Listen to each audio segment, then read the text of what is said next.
ഉൾക്കൊള്ളുന്ന ഈ ദിനങ്ങൾ ഇന്ന് വിശുദ്ധമായ മക്ക രാജ്യത്ത് മിനയുടെ താഴ്വാരത്തിൽ തടിച്ചുകൂടിയിട്ടുള്ള ലക്ഷോപലക്ഷത്തോളം വരുന്ന ഹാജിമാരും ഹജ്ജുമ്മമാരും അവരാരെയാണ് ഓർക്കുന്നത്? അവരുടെ പേരാണ് പറയുന്നത്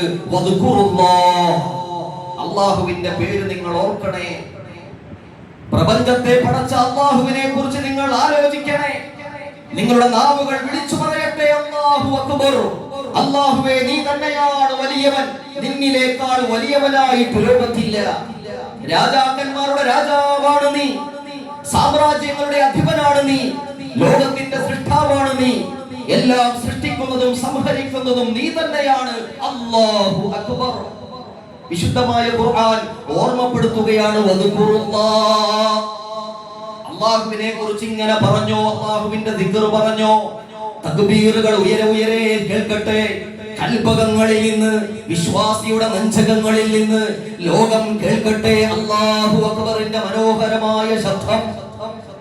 മിനയുടെ താഴ്വാരങ്ങളിൽ അല്ലാഹു അക്ബറിന്റെ പവിത്രമായ ശബ്ദത്തിന്റെ മനോഹരമായ മുദ്രാവാക്യങ്ങളാൽ മുഖരിതമാകുമ്പോ ലോകത്തിന്റെ അഷ്ടകോണുകളിലുള്ള ഓരോ പള്ളികളും ഓരോ നമസ്കാരം കഴിയുമ്പോഴും വിളിച്ചു പറയുന്നത് അല്ലാഹു അക്ബർ, അല്ലാഹു അക്ബർ, അല്ലാഹു അക്ബർ, ലാ ഇലാഹ ഇല്ലല്ലാഹു വല്ലാഹു അക്ബർ, അല്ലാഹു അക്ബർ വലില്ലാഹിൽ ഹംദ് ഫീ അയ്യാമിൻ മഅദൂദാത്ത്. എണ്ണപ്പെട്ട ദിവസങ്ങളിൽ.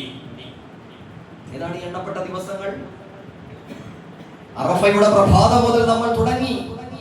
ദുൽഹജ്ജ് 10 ഇന്നലെ പെരുന്നാളിനെ നമ്മൾ തക്ബീർ മുഴക്കി.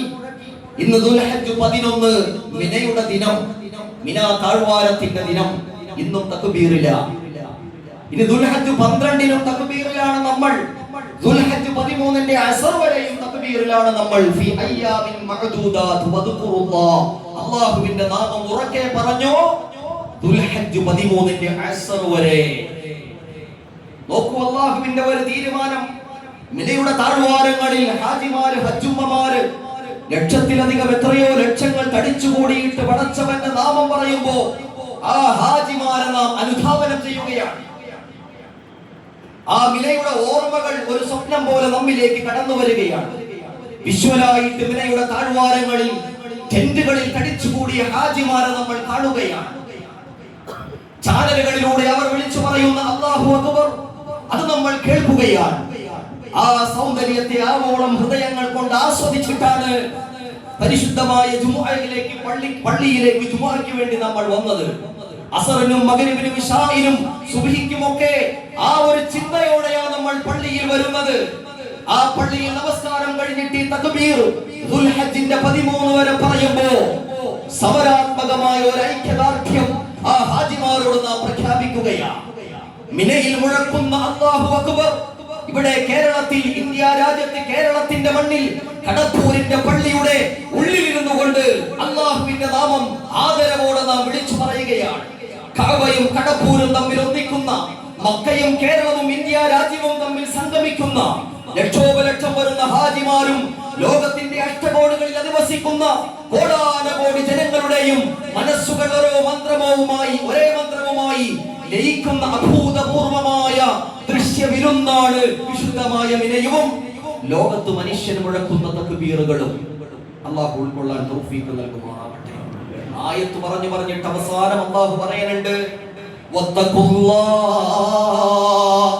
അല്ലാഹുവിനെ നിങ്ങൾ സൂക്ഷിക്കണേ. വഅലമു, നിങ്ങൾ അറിയണം, അന്നകും ഇലൈഹി തുഹ്ശറൂൻ, നിങ്ങൾ തിരിച്ചു മടക്കപ്പെടുക തന്നെ ചെയ്യും.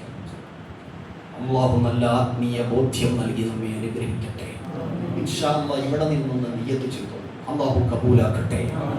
ഇനി ഏതെങ്കിലും ഒരു വർഷം, അടുത്ത വർഷമെങ്കിൽ അടുത്ത വർഷം നമ്മൾ മിനയുടെ താഴ്വാരത്തിൽ ഉണ്ടാകണം. ആ ടെന്റുകളുടെ അത്ഭുത നഗരം നമ്മൾ കാണണം. അവിടെ ഒരു ടെന്റിൽ ഒരു ഹാജിയായി നമ്മൾ ഉണ്ടാകണം. 20 ലക്ഷത്തോളം വരുന്ന ഹാജിമാർ, ഹജ്ജുമ്മമാർ ആ ടെന്റുകളിൽ ഇരുന്നുകൊണ്ട് ജംറകളിൽ കല്ലെറിയുന്ന സമയങ്ങളിൽ, രാത്രികളിൽ വിശ്രമിക്കുന്ന സമയങ്ങളിൽ അല്ലാഹുവേ നീയാണ് വലിയവനെന്ന് വിളിച്ചു പറയുമ്പോ അതിനോടൊപ്പം ഒന്നായി തടിചേരാൻ ഒരാളായി ഞാനും ഉണ്ടാകണം, നമ്മളും ഉണ്ടാകണം. പടച്ചവനെ നീ ഞങ്ങൾക്ക് തൗഫീഖ് നൽകണേ അല്ലാഹ്. ഈ ഒരു ആത്മീയ സൗന്ദര്യമൊന്നും ആസ്വദിക്കാൻ പറ്റാതെ മരണപ്പെട്ടാൽ പിന്നെ നമ്മളത്ര ഭാഗ്യഹീനരാ. കാണണ്ടേ? ഇൻഷാ അല്ലാഹ് ഒന്ന് പറഞ്ഞു നോക്കി. ഇൻഷാ അല്ലാഹ്, ഇൻഷാ അല്ലാഹ് അല്ലാഹു ഹജ്ജും ഉംറയും നിർവഹിക്കാൻ നമുക്ക് തൗഫീഖ് നൽകി അനുഗ്രഹിക്കും.